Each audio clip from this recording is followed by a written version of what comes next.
Hello, my friend. It's good to have you back here at the Violet Library. Where are you listening from today? Every evening when you arrive here, the Violet Library waits. A single lantern glows in the tall window, guiding you inside. The heavy oak doors swing open without a sound, and suddenly the noise of the world fades away. Within these walls, time slows. The shelves rise high above you, filled with books that whisper softly to one another. It is quiet here and safe. This is a place for you to rest. Take a slow, gentle breath. Inhale deeply and let it out with ease. Do it again. In and out. With each breath, imagine setting down the weight of the day, the niggling worries. Set them down as if you've been carrying too many bags, and now, at last, you can let them go. Notice the chair beneath you, the soft, large cushion, the warmth of the soft lamplight. The library holds you like an old friend. Here, you do not need to do anything or be anyone. You are safe. As you breathe, you may find your body softening. Your shoulders drop a little. Your jaw loosens.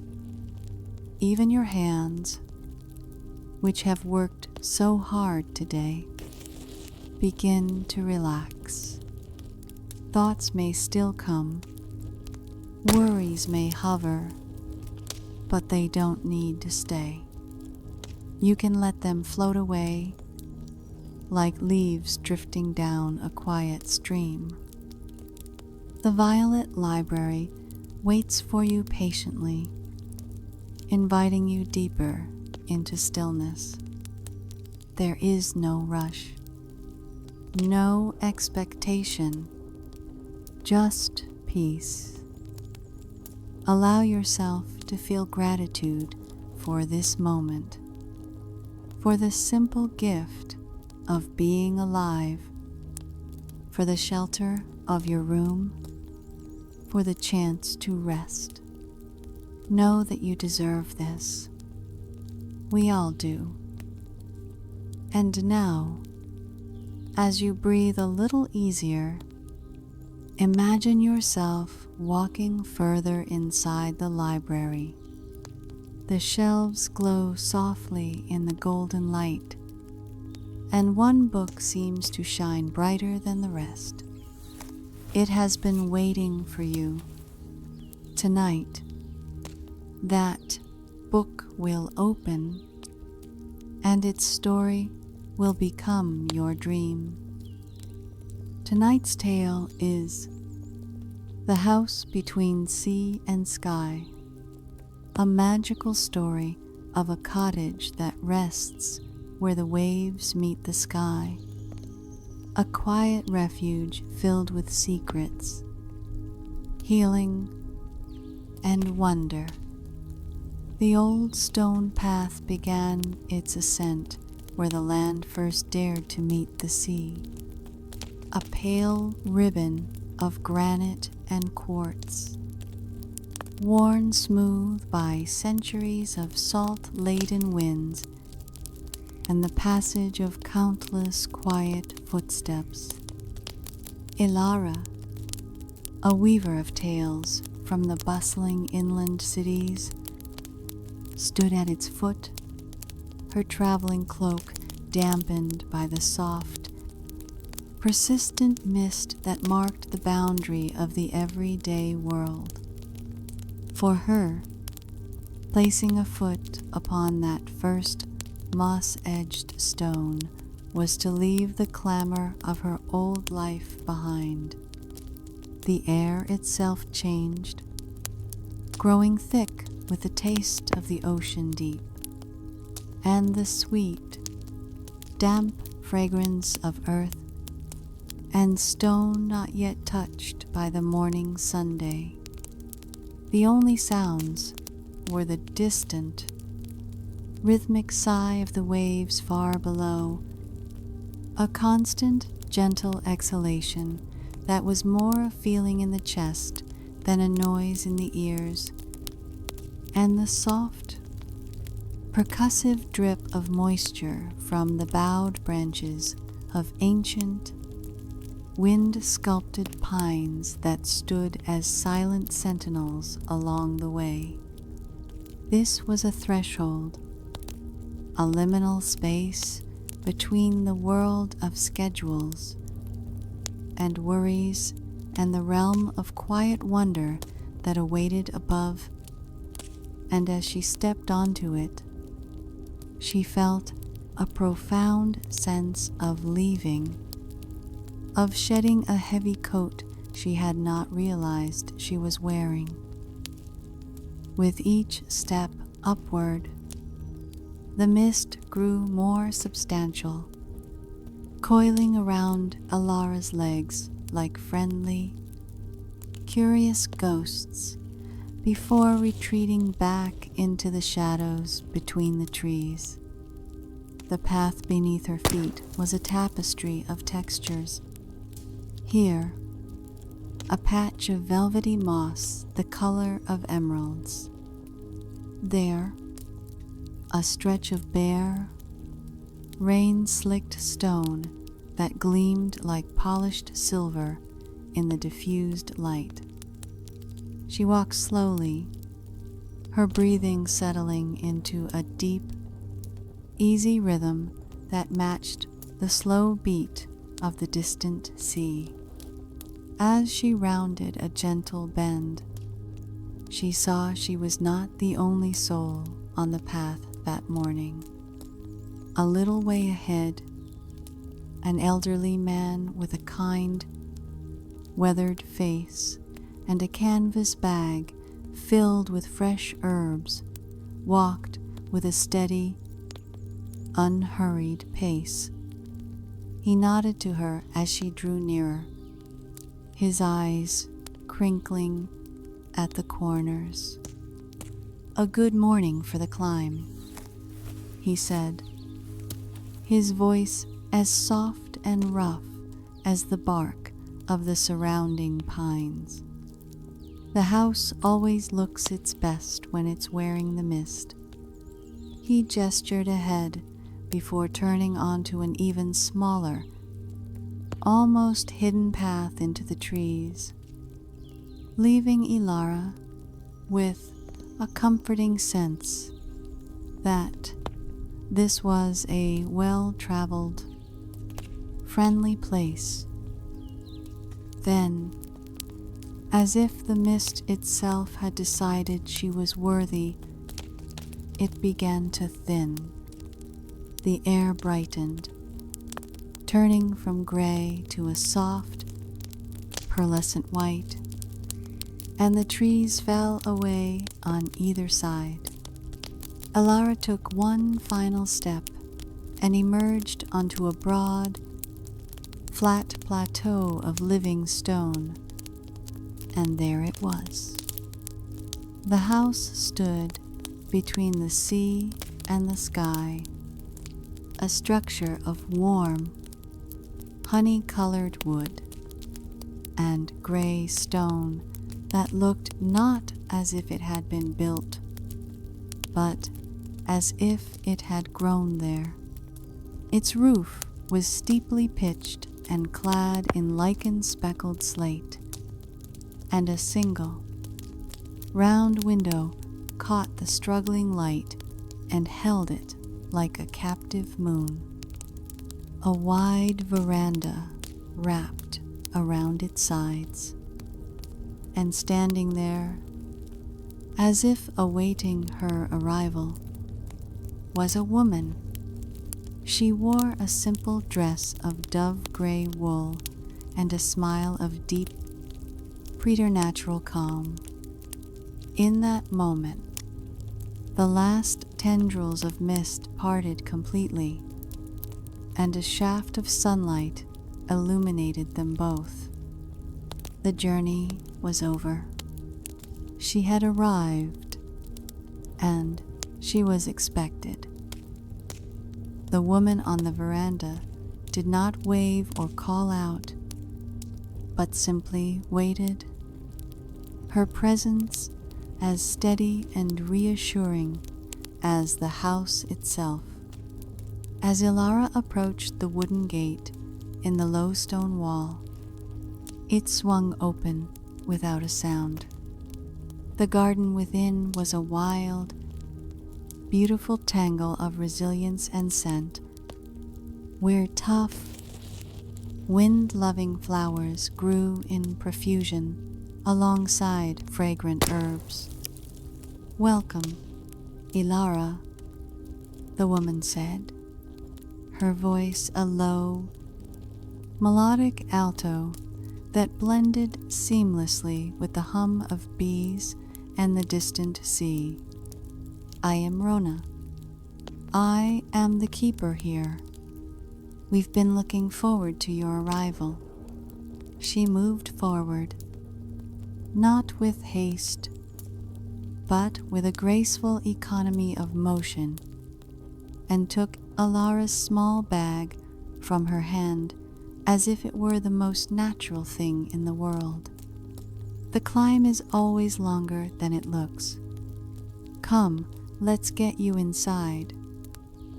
Rona led the way along a path of crushed seashells that crunched softly underfoot. She paused beside a sprawling rosemary bush, running her fingers through its needles and releasing a cloud of its clean, sharp scent into the air. "This one is for remembrance," she said, not as a lesson, but as a simple sharing of fact. "And the lavender there is for calm. The garden provides what the house cannot." She gestured to the front door, deeply set under the eaves and framed by a generous arch of starry white jasmine flowers. "The key is under the star-shaped stone," as the letter said, "a little tradition we keep for new guests. It marks the moment you become more than a visitor." Ilara found the stone, lifted it, and retrieved the heavy iron key, its weight in her palm feeling like an acceptance of a wonderful secret. The key turned with a satisfying Times clunk asterisk. Rona pushed the door open, and a wave of cool, still air flowed out, carrying the faint, ancient scent of beeswax, old books, dried lavender, and the clean smell of the sea. "Make yourself at home in the main room," Rona said, gesturing inside. "I'll take your things to your room. There is tea on the hearth and another guest. Leo is reading by the window. He's been here a week and knows the rhythms. He's a quiet soul, so don't feel you need to disturb him." With that, she disappeared up a narrow staircase, leaving Ilara to step across the threshold into the cool, still interior. The main room was spacious, with a vast stone fireplace where a small kettle steamed gently over a low fire, and true to Rona's word, a man with spectacles and a gentle expression sat in a chair by the large round window, a book open in his lap. He looked up, offered a small, silent smile of welcome, and returned to his reading. The silence was not empty, but shared and deeply peaceful. Ilara's first instinct was to go to the fireplace, drawn by the warmth and the promise of tea. The hearth was made of sea-smoothed stones, and a large, woven basket beside it was filled to the brim with bleached driftwood. As she stood there, Rona returned, descending the stairs as silently as she had ascended. "Ah, good. You found the tea. It's a blend of chamomile and lemon balm from the garden. It will ease the last of the journey's stiffness from your bones." She moved to the kettle, her movements fluid and unhurried. "Would you like to build the fire up? The evening draws in, and the sea mist brings a chill. The wood is always ready." She gestured to the basket. "It is one of the small joys of this house." While Rona prepared the tea, Ilara selected a few pieces of the impossibly light, smooth driftwood and arranged them over the glowing embers. She struck a match, and a new flame bloomed to life, climbing eagerly onto the resin-rich wood with a cheerful crackle.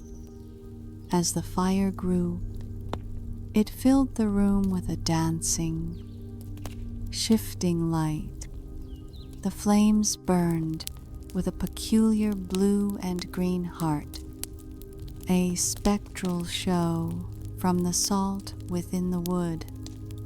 Rona handed Ilara a heavy clay mug of tea. "It always sings as it burns," she said, watching the fire. "It's telling its stories of the deep, releasing all it has seen on its long journey to our shore." She then turned to the man by the window. "Leo, will you join us by the fire for a while? The light will soon be gone for reading." Leo nodded, marked his page, and brought his chair closer, adding his quiet presence to their circle.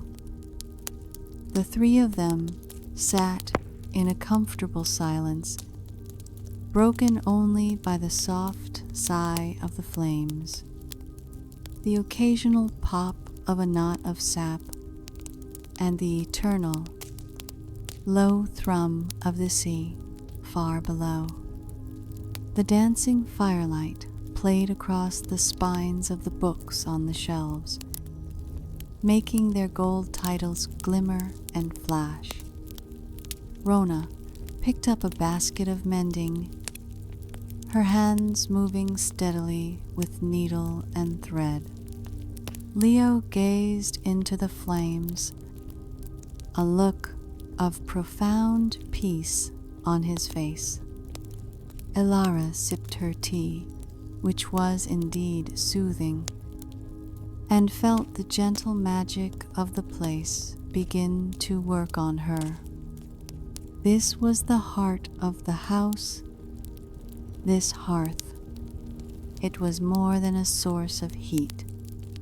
It was a source of life and light, a focal point for quiet companionship and shared contemplation.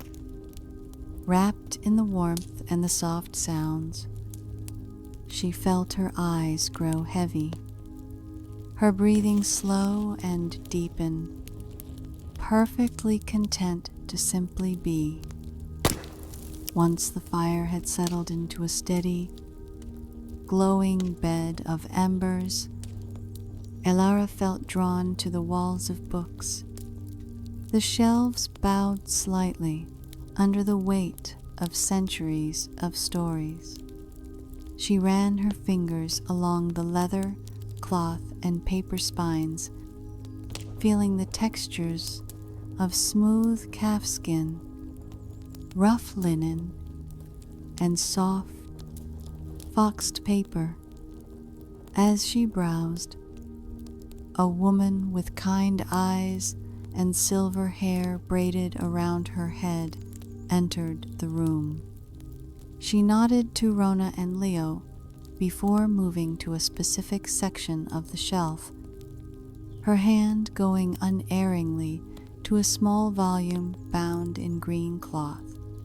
"This one has been calling to me all afternoon," the woman said softly, more to herself than to anyone else, her voice a pleasant murmur. She took it to a corner chair and was soon lost in its pages, a faint smile touching her lips. Rona looked up from her mending. "Elara, this is Maeve," she said. "She comes here every season to write. Maeve, this is Elara, who has just arrived today." Maeve looked up and smiled. "A wonderful choice," she said. "It's the best place to remember how to listen." She held up her book. "This one is about the language of seabirds. Nonsense to some, pure poetry to others." Elara selected her own book, Tides and Tales, and returned to her chair. For a while, the only sound in the room was the soft turning of pages and the gentle breath of the fire. It was a different experience from reading alone. It was a shared solitude, a communal act of quiet exploration. The stories within the pages seemed to mingle with the peace of the room, each reader adding to the atmosphere of concentrated calm. After some time, Maeve closed her book with a soft sigh of contentment. "It never fails," she said, addressing the room. "This house knows exactly which story you need." She stood and replaced the book on its shelf with a reverent touch. "I'm for an early night. I think the waves are singing a lullaby tonight." She wished them all a good rest and left.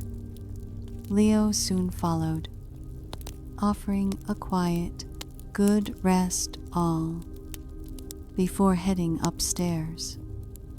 Rona put her mending away. "The books are the true keepers of this house," she said to Elara. "They watch over everyone. They hold the memories of every guest, every peace-filled silence, every comforting thought ever conjured within these walls." She straightened a cushion. "Sleep will come easily tonight. The house is settled." And with that, she too disappeared, leaving Elara alone in the room, yet feeling profoundly connected to the quiet community of readers and dreamers who had found solace here.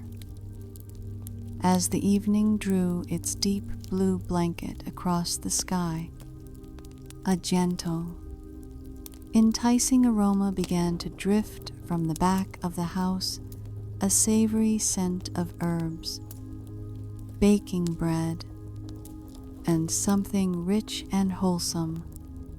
Alara followed the scent through a low, arched doorway into the kitchen. It was a room of impeccable neatness, dominated by a large, scrubbed pine table. Rona was there, stirring a large pot hanging in the hearth of a second, smaller fireplace. Another man, younger, with flour dusting his forearms, was shaping loaves of dough on a floured board. He looked up and grinned. "I'm Kieran," he said, "Rona's nephew. I do the baking." Rona smiled. Kieran arrives with the dawn to get the ovens going. He's the reason this house always smells like a blessing. Ilara offered to help, but Rona shook her head gently. "Your only task is to be," she said, "but you can keep us company if you like." So Ilara sat at the large table, watching as Kieran shaped the loaves with a practiced, loving touch, and Rona seasoned the simmering stew. "It's a simple fish stew," Rona explained. "The catch comes from the village below. Old Finn, the man you might have passed on the path, he brings it up most mornings. We use what the garden and the sea provide. It tastes of this place." Kieran slid the loaves into the oven with a long paddle. "Nothing better than bread warm from the oven," he said. "It makes everyone friends." The atmosphere was one of easy, purposeful work, a world away from the frantic cooking of a city kitchen. When the meal was ready, the bell was not rung. Instead, Rona simply moved to the doorway, and the other guests, Leo and Maeve, appeared, drawn by the simple, unspoken understanding that it was time. They all gathered around the large table, passing bowls of stew and tearing pieces from the warm, crusty loaves. The conversation was soft and meandering, touching on the day's light, the books they were reading, and the quality of the sea air. It was not a meal to be rushed through, but one to be savored, each bite a testament to simple, perfect things done well. Alara ate in contented silence for the most part, listening, feeling the warmth of the food and the gentle hum of quiet companionship seep into her bones, nourishing her in a way she hadn't known she needed. After supper, Rona lit a lantern. "The moon is near full tonight," she said. "It's worth the climb." She led the way up a second, narrower staircase that curled up to a small, circular room at the very top of the house, the cupola. The others followed. The room was nothing but the large, round window, a series of small panes set in a wrought iron frame. A deep cushioned bench ran the entire circumference. They all found a space and sat, looking out as night completed its gentle conquest of the sky. The first stars emerged, shyly at first, then with greater confidence, There's Cassiopeia, Maeve whispered, pointing to a distinctive W shape, sitting on her throne. Then a softer, greater light began to bloom on the eastern horizon. The edge of the vast harvest moon breached the distant line where the sea met the sky.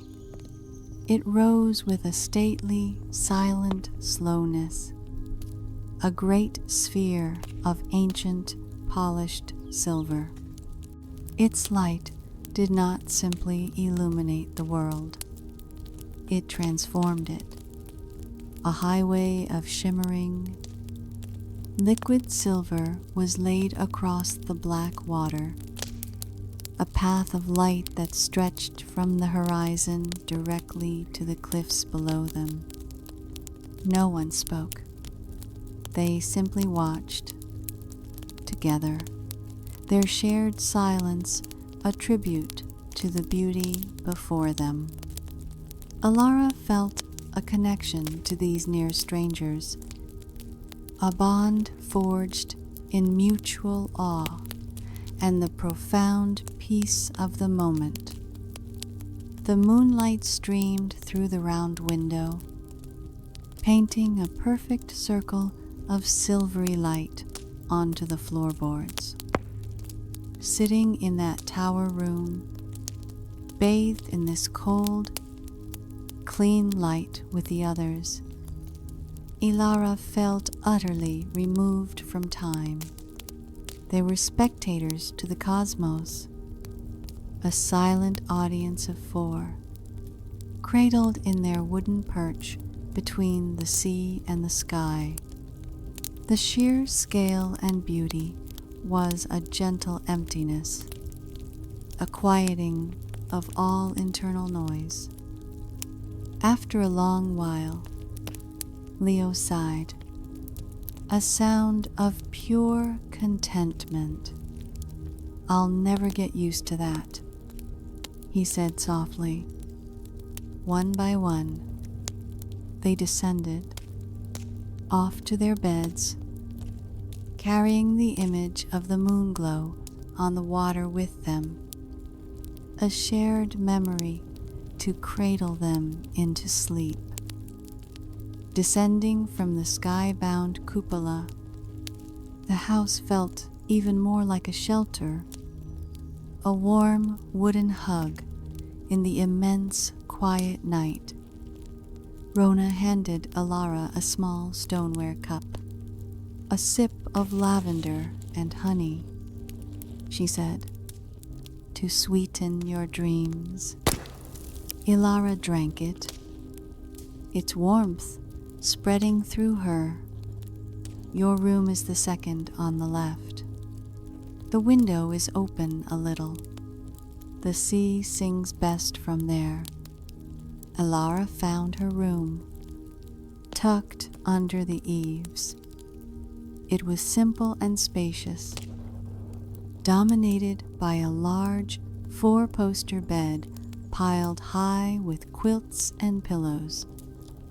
The bedspread was a heavy, hand-stitched quilt in a pattern of rolling waves and twisting knots.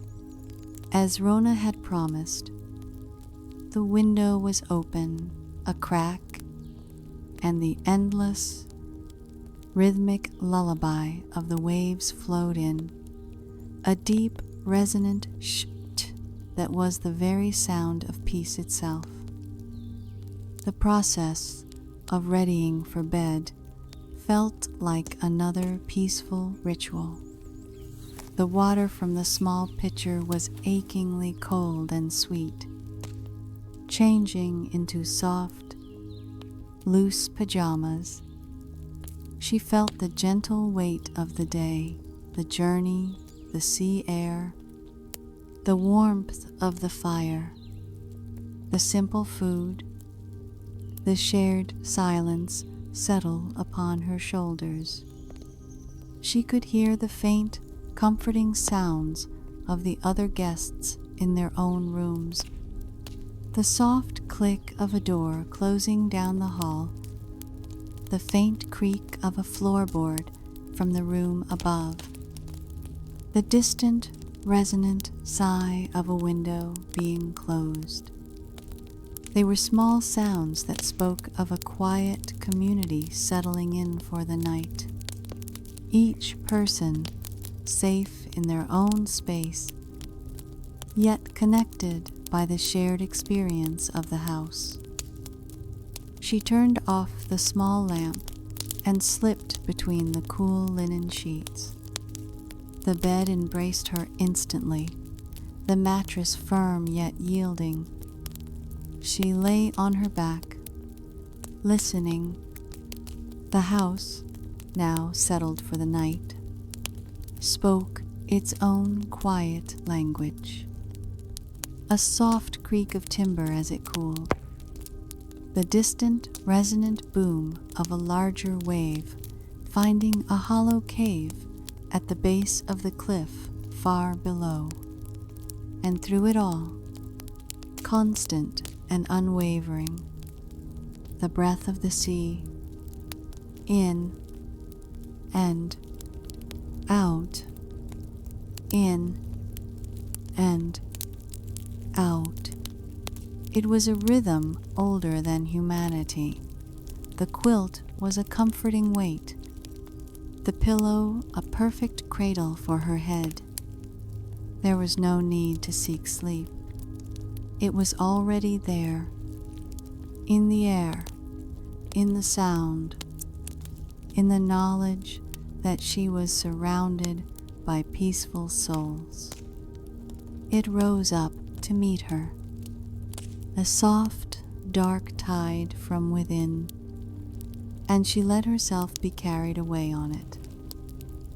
Sleep in that house between the sea and the sky was not an absence of consciousness, but a gentle drifting.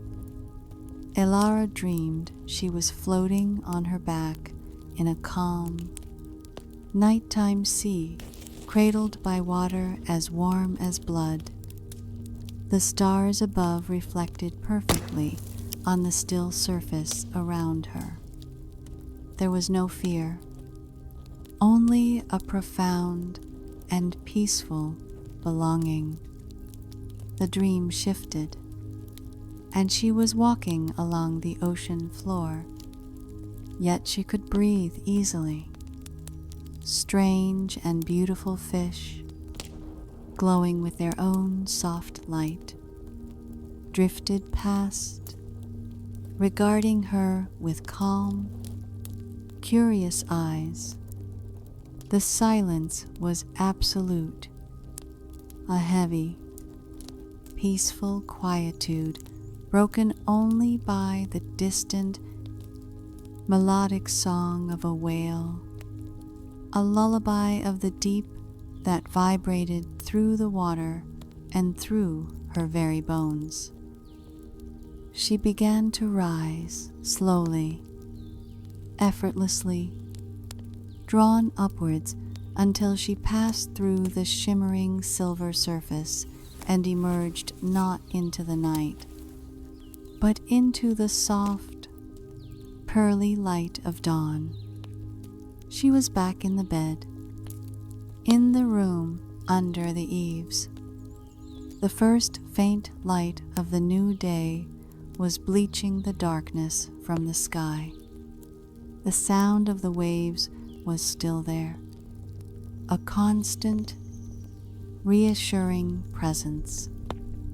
The dream and reality blended seamlessly into a warm, drowsy haze.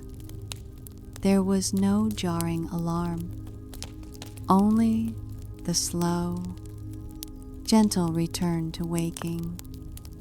Downstairs, she could hear the faint, comforting sounds of Rona and Kieran beginning the new day, the soft clink of a pot, the whisper of the hearth being stoked.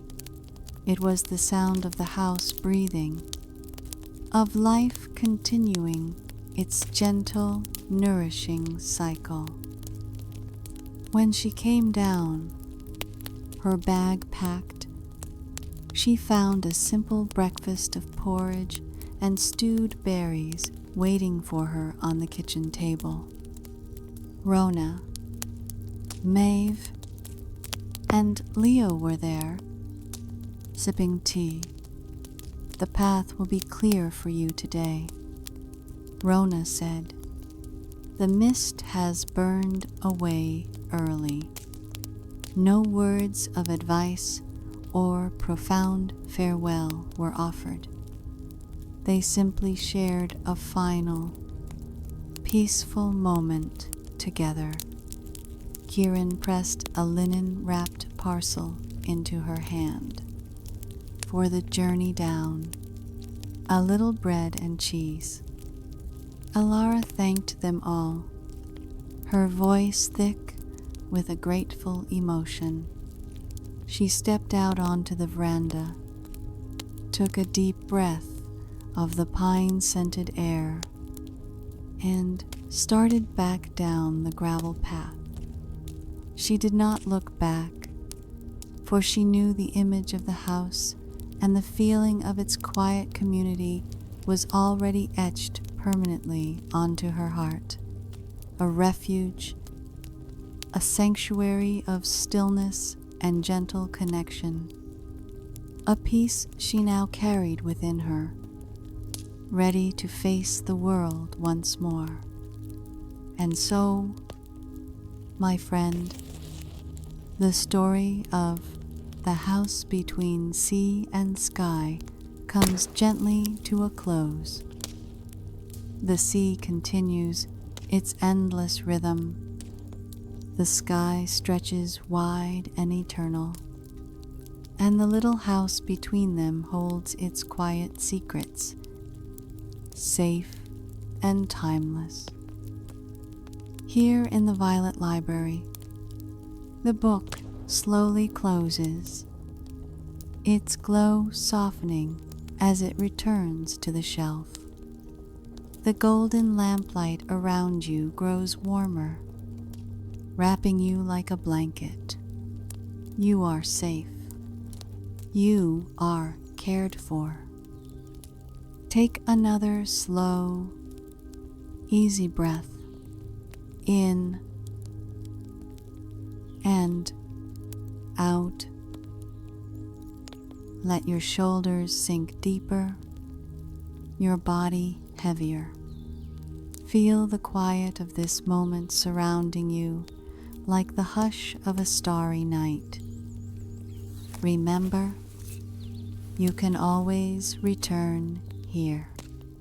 The Violet Library will be waiting, its shelves filled with stories, its lantern lit just for you. Whenever you need rest, whenever you long for peace, these doors will open. For now, let go of the day. Drift into the calm, into stillness, into sleep. The sea is steady. The sky is endless. And you are held between them in peace. Good night, my friend, until we meet again.